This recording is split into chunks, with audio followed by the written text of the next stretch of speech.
जय हिंद साथियों। खिलार पंचायत के वर्तमान मुखिया बलराम सिंह ने नामांकन प्रपत्र में दी गलत सूचना। इन सब बातों पर चर्चा करेंगे। उससे पहले मेरा नमस्कार स्वीकार कीजिए। मैं मोहित सर, आप देख रहे हैं पब्लिक पावर।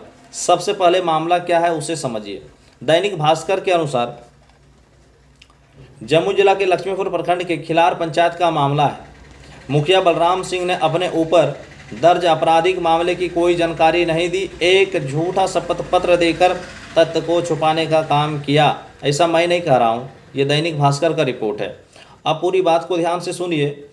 खिलार पंचायत के मुखिया द्वारा चुनाव के दौरान दाखिल किए गए नामांकन प्रपत्र में गलत जानकारी देकर चुनाव जीतने का मामला सामने आया है। ऐसा कुछ दैनिक भास्कर का हेडिंग है।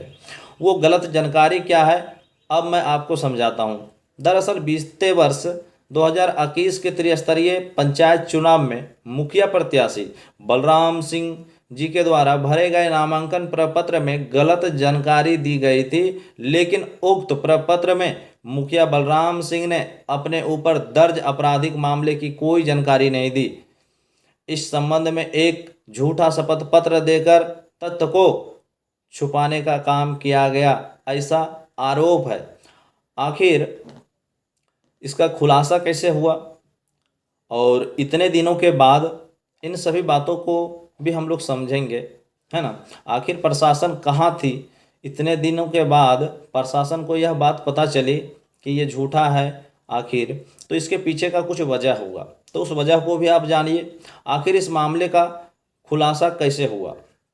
तो पंचायत के एक वार्ड सदस्य द्वारा आरटीआई मतलब राइट टू इन्फॉर्मेशन के तहत मांगी गई सूची से हुआ।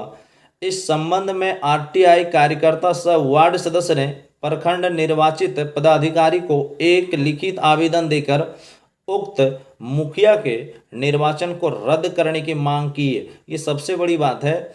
आखिर 2021 से आज तक मुखिया पद पे रहते हुए और इतने दिनों के बाद अगर इस प्रकार का कोई बात है तो इसके पीछे की सच्चाई को भी जानना बेहद ज़रूरी है।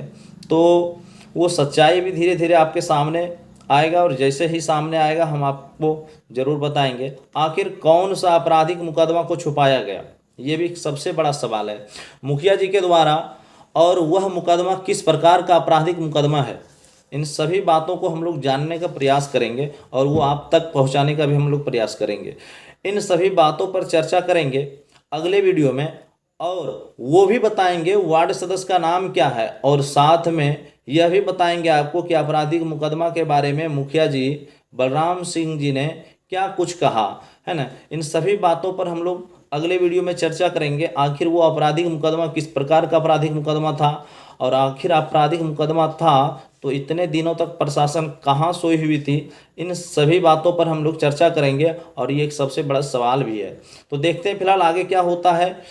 पद से इस्तीफा होता है जैसा कि मांग किया गया है, या फिर आगे जो कुछ होता है हम आप तक ज़रूर पहुंचाएंगे। चलिए दीजिए इजाज़त, फिर मिलते हैं अगले वीडियो में। अगर चैनल को सब्सक्राइब नहीं किया है तो चैनल को सब्सक्राइब कर लीजिए और वीडियो को लाइक कर दीजिए। चलिए, जय हिंद।